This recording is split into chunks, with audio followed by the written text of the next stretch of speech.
When the spawn meets world, spawn meets world. When the spawn meets world. What up, comrade? What up, bruh? And welcome to Bruh Meets World. Bruh Meets World. Actually, maybe we could do like a Monday, Tuesday, happy days. I knew where you were going with it. When it's Bruh Meets World. So Michael Jacobs really loves this time. All right, I'm just gonna throw this out there for our listeners. Me and Ceej do not like time jump episodes. We find them very cheesy. We find them pointless, as in this episode. There's no need for it. And I also want to point out the fact that only white people can go back in time. So Absolutely. That's... Well, I memean, here's the thing. I will say, I remember a very iconic Family Matters episode where they do a noir. Like, I don't know, do you remember that one?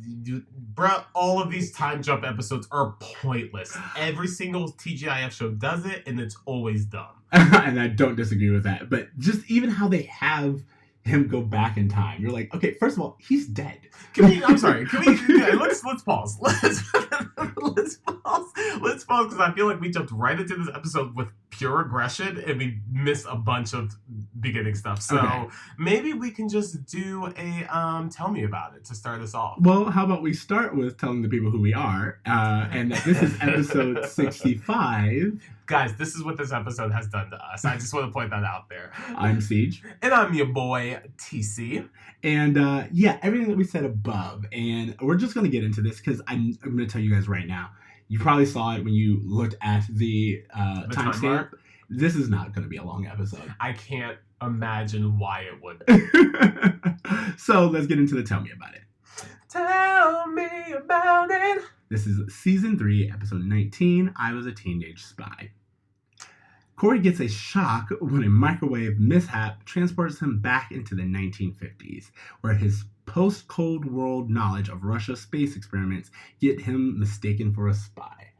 I have so many things, mostly why. Should we quickly do the roll call?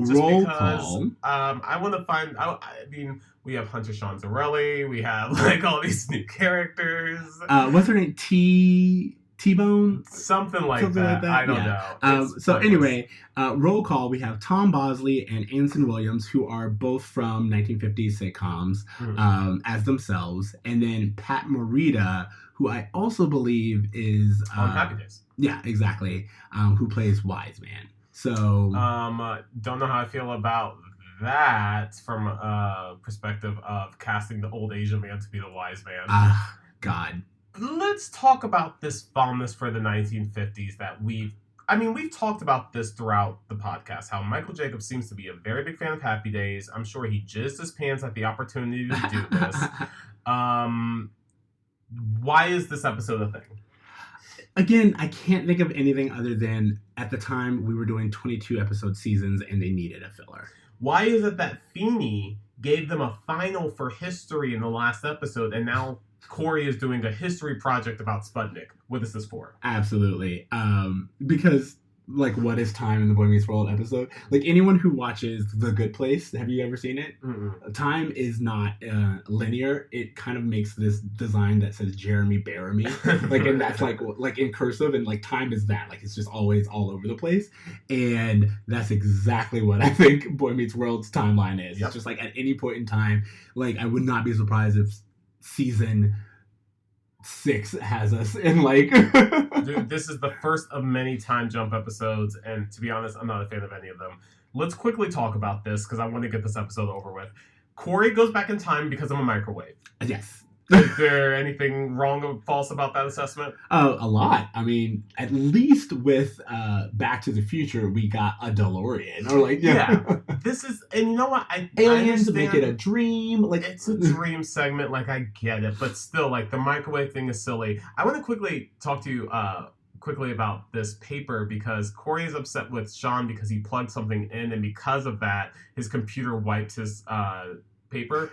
I just want to quickly ask you, can you remember a time in high school where you were doing, or college, where you were doing a paper and the entire thing got erased? And you absolutely. Everyone, like, I don't know about now because so many programs have like automatic save. This was not a thing when we were in school. But there was just so many times, I'm sure, like just generations of people, especially ones who worked with computers, or like I would imagine like even typewriters kind of like had the issue every once in a while. But just the idea of you worked on this thing, and yes, maybe I waited to the last minute, but you got gold. I pulled out of my crack the best that I could, and it was at least gonna get me a passing grade, and gone. And it always happens when you procrastinate to the last damn minute, only for you to hear your mom's voice in your head going, "That's why you don't wait to the last minute, T." Absolutely. It was very, very much. Speaking of T, TL is Topanga's name in this episode. Can we talk about the Russian influence? That seems pretty relevant, I guess. Very much so. I mean, I do love, like, it's kind of mocking 1950s understanding, so I will give it that. I mean, they are making fun of this whole, like, Red Scare. This person may be a communist. Again, surprisingly relevant. Sure, surprisingly relevant. Sadly but relevant? Not to the story of Boy Meets World. Not at all. This is like a different show. This is like, do you remember that show where like that boy and that dog would like go through Yes. like the different history points? It was a cartoon. Mr. Peabody and someone else. Sure. That's what this episode is. Yeah, kind of. It kind of does feel like that. It feels like a Bill and Ted, like we're going to go back in time, we're going to learn a little something about history, and we're going to come back all the wiser from it. But it doesn't even teach a lesson that's relevant to, as you said, Boy Meets World, or like one that he remembers, so to speak. It's just a fun escapist and it's episode. very much a Back to the Future kind of vibe of him like going back, saying his name is Brad Pitt, like Brad Pitzer. Brad Pitzer. And he just like is really playing with this whole history, like he's in on the joke. He understands that he's in the past, but no one else does. And Also, they do how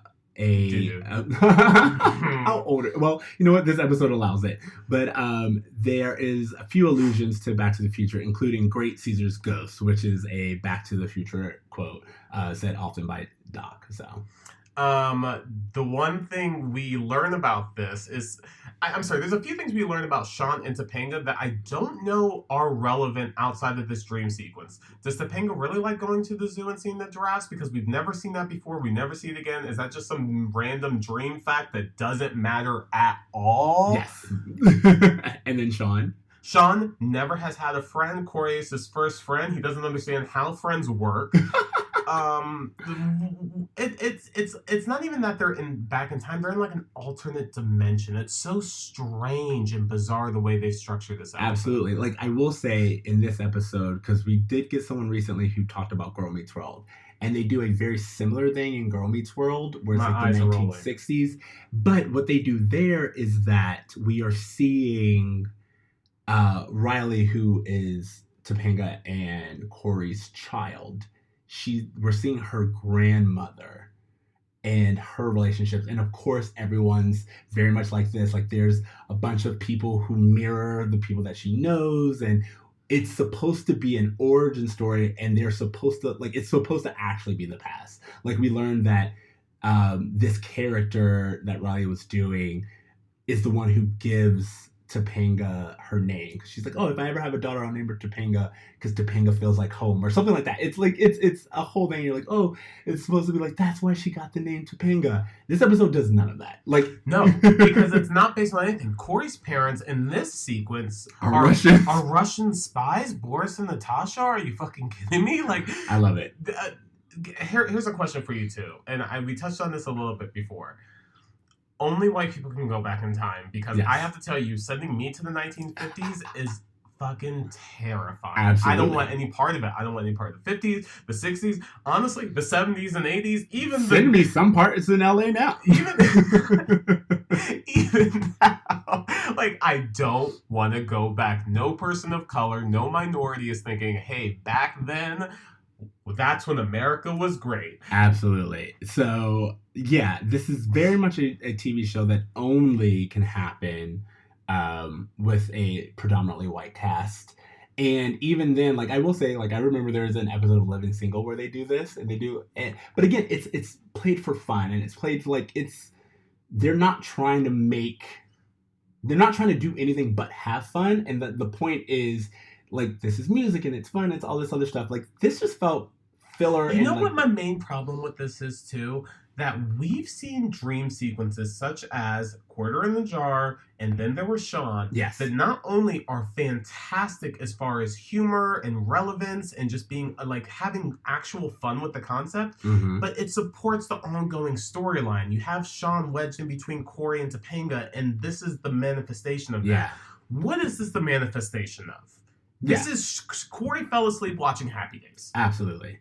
Also, all right, so a few little quick notes that I had. First of all, turned on by Turner moment. Poindexter look working for me with Turner. I'm a pass. I mean, you don't have to, but for me, I was like, yes, this Turner, and I think it's just because we've gotten so much of the Turner's a hunk and like the I'm a '90s dreamboat. I was just over, so to see him have a different look, I was like, okay, you know what? It's shaking things up for me. You know what? Obviously, I've never been as big of a fan of Turner, but I will say this. I think he hit his peak with the tank top episode in season 2. Ever since then, especially this season, they're aging him with his suits and his attire. I think even next season he gets a haircut. Like they're dwindling down the things that made him like a sex symbol. Okay, and then additionally, there is a Nerdy Eric? Well, Nerdy Eric, which of course, like, there's all these alternatives, but one thing that I thought was interesting is in the classroom scene where Brad Pitzer is, talking to them about Russia and all this other stuff. Sure. There is a black girl, and I was like, integration did not hit Pennsylvania until 1968. And this is supposed to be even really probably after in most places. And this is 1957, so I don't know what universe you're in. What happened is they had the same group of extras that they used for every episode, and they were just like, "Hey, here's your costumes, go for it. We're just gonna turn an eye to this." Also, Eli the Beatnik, that felt very racially charged. Does it not? I mean, what else were they gonna do with this guy? Like, I mean, first of all, we haven't seen Eli in like a few, but is Eli? I'm sorry, I'm having a hard time remembering this episode because I'm purposely trying to delete it from my mind.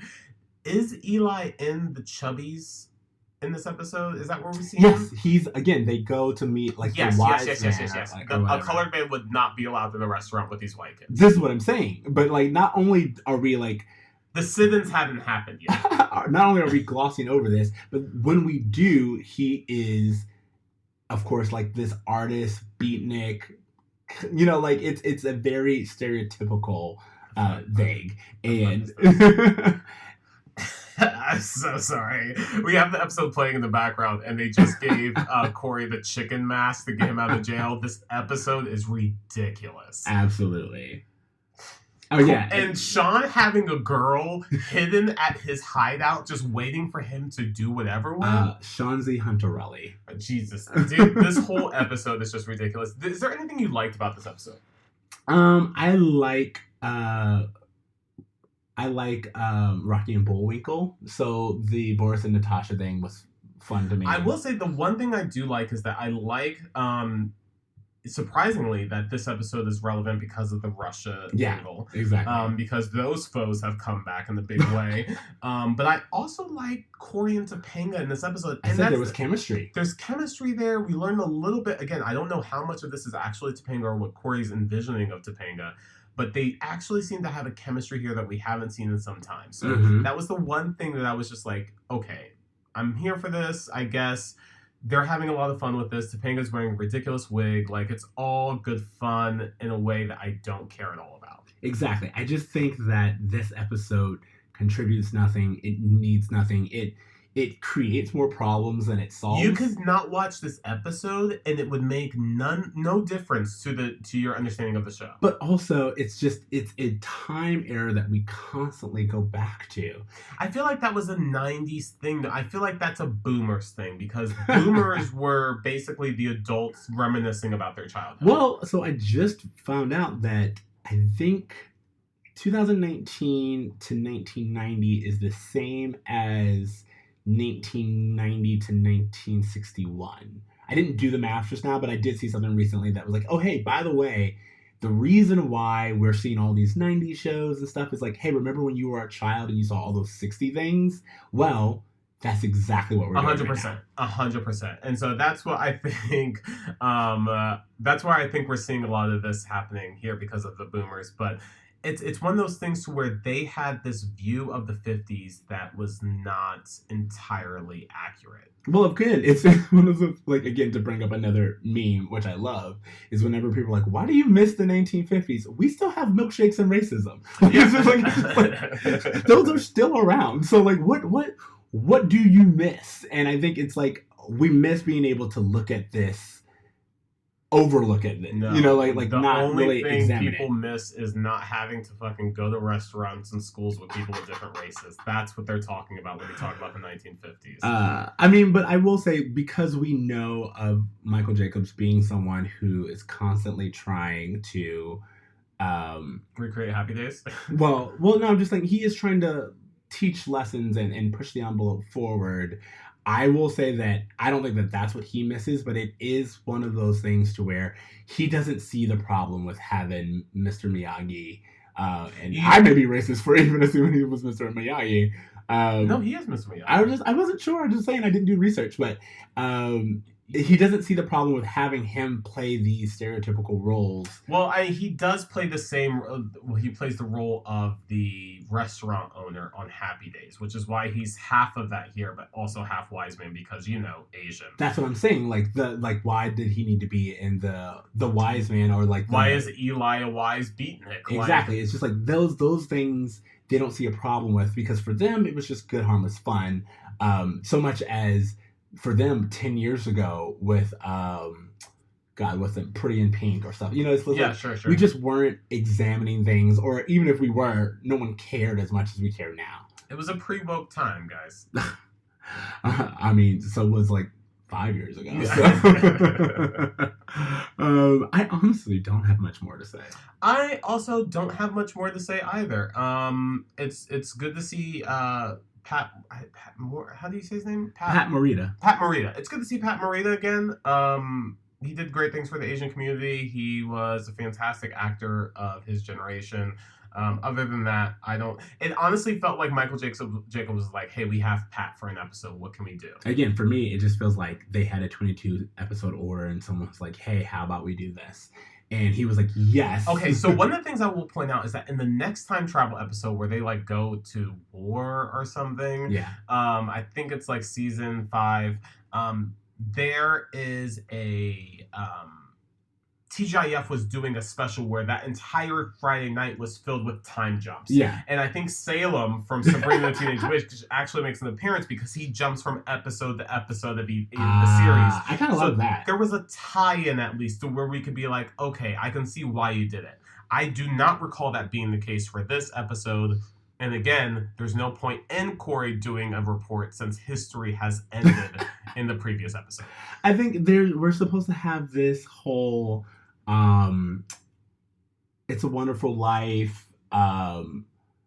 Wizard of Oz moment where he's just like, you were there, and you'll always be there for me, Shanzi, and Topanga, I'll always care about you. I think the reason, literally the only thing to take away from this episode is that I think they were trying to reestablish this romantic connection between Corey and Topanga to lead to the events of like the Disney next episode. Yeah. So I think that's really the only point of it. And honestly, it's really unsuccessful with that as well. So absolutely. The only other thing I was going to say is like towards the end of the episode, he gets shocked again. And I'm like, yo, fix that socket. Like, that's like legit a lawsuit. Like, or, it's like... yeah, actually, Corey, you've been dead the entire episode. This is your last glimpse before you fade out. Absolutely. So that's my only thing. But yeah, honestly, I don't know what you guys want from us. We did what we could with this. If you really feel like it, yeah, please let us know if you like this episode. Like, I feel like for someone, this is the episode that they just, like, love. Like, this is the episode that they remember from their childhood and for whatever reason has a part in their life. That was not the case for me. And Mazel, because, honestly, I could have done something else with my time. Okay, so... grade? Yeah, what... bro moment? What do you want to do here? Honestly, My bro moment is ignoring integration. a very good one, because as we've mentioned, there are lots of things where I'm like, okay, so we're just whitewashing history right now. 100%. And if you're gonna go and do the 50s, do the 50s. Yeah. And then grade. What grade are you giving this? I'm giving it a D. I'm giving it a Okay. solid D. Honestly, like I feel like Actually, you know what? I will. I feel like that's too harsh because there are funny parts of the episode. I gave it a C, because, and I only gave it a C because, and if you look at my notes, I actually give it a C plus, but as we've talked about it, I'm landing on a C because it does have a 3-part structure. It does, like, it does C minus for me. It does like the bare minimum, and we've seen worse episodes. I think what bothers me the most is that the tail end of the season is actually filled with some pretty decent episodes, like some really great episodes. Which again, filler. That's how it feels. And this just feels like trash. It feels like do you remember when there was an avocado shortage and California had reported that restaurants were mixing soy into their guac to fill it in? This is the soy in the guac. Well, I don't know if anyone remembers. Again, and I keep saying this, but like, very often TV shows have like a order, like an episode order that they have to fulfill, but then like they get budget cuts or like whatever, and so like they're like, you have to do an episode but with this amount of money, or like just these are the things that we can do. And this feels like one of those episodes, like in what is it called, in God, why am I blanking on it? Breaking Bad. In Breaking Bad, the Fly episode in the last season was specifically written because they had a budget cut, and they were like, we have to do the episode order, but this is like, we're gonna have to make it within these limits. And I feel like very much this was a situation where ABC was like, we said 23 episodes, we will not accept 22. I really don't, and this is like a prime example of why I really feel like the 23 episode structure model has fallen apart, and why like 8 to 12 episode series fantastic. Are doing so well, because they can just focus on like the stories that need to be told. They don't have to use filler. And even with 12 episodes, sometimes you're like, did we need that last one? So I cannot imagine how terrible some shows would be if we actually doubled the order. Yeah. You know what I mean? Okay, so homework. Do you have any? I saw Rocket Man on a plane recently, and I enjoyed it. I saw the trailer for this at the same time I saw the trailer for Bohemian Rhapsody, actually, and I just kind of rolled my eyes. I was like, wow, Hollywood's running out of ideas. I saw these trailers back to back. But I actually enjoyed this more than Bohemian Rhapsody, because I actually did not like that movie. The lead actor is great. He does his own singing. The movie has this really trippy, almost Moulin Rouge quality to it. And it was one of those things where they did not hold back on the history of Elton John. He's like, I have fucked everything that's moved. I have taken every drug available. And they show it in a way that I feel like they kind of watered down with Freddie Mercury. So Rocket Man, if you're on a plane, it's a fine movie to watch. Yeah, absolutely. And again, I know Elton John had a very big hand in writing his movie, so yes, I think like you're getting his truth instead of like some producer being like, and this is what happened. Well, and also with if you know anything about the Queen movie behind the scenes drama, Sacha Baron Cohen was originally supposed to be Freddie Mercury, and but he wanted to really be. He wanted to like tell like what Freddie Mercury, the crazy shit he actually did, and the band was like, we kind of want to focus on the music and make the band look great. Exactly. And so that's why, like, when I was watching this movie and I was like, oh, they're just singing the entire time. They're just going from song to song in the studio. Musical. It felt very much like a Glee episode to me. And that's why I think Rocket Man surprised me so much, because it didn't feel like that. Okay. So for me, my homework is, speaking of I Was a Teenage Spy, the new trailer for James Bond, No Time to Die, just came out. And I'm a huge James Bond fan. I've never seen a James Bond movie. I don't even know what to say to that. So I'm going to say... I'm very surprised that you have... James Bond is not a black thing. He's not part of... He's not that thing that, like, you could go up to any black person and they're like, oh, yeah, of course we've seen all the James Bond movies. I agree with that, but to me, as a cinephile, James Bond is a cinephile thing. And James Bond, for me, has always been kind of like I don't know. I just always responded to it at a very young age, and then the reboot with Daniel Craig has also been a very fun, and like some are hit or miss, but like what I'm going to list is we're at that time of year where we're at the time of the decade where people are listing some of their favorite movies in the past 10 years. Which is such a fun discussion to have. Absolutely. And Skyfall, which is a James Bond movie, is on my list. Like, Skyfall is such a good movie. And that's so funny because I've heard Casino Royale was really good. A lot of people, there's a lot of debate online on, like, if Casino Royale or Skyfall is better. But the fact that both of them are in consideration makes me want to watch them, I guess. And Skyfall was Casino Royale rebooted the franchise. Skyfall was the one that they really tried to make an Oscar movie, and it got the closest to that feat. Because I didn't know this, but like James Bond movies used to just be like B movies, like that was like their thing, and then Skyfall specifically was like, no, we're gonna take the Dark Knight approach and really try to make this franchise like artistic. And the song alone is award winning, but like Skyfall is definitely one of my favorite James Bond's movies.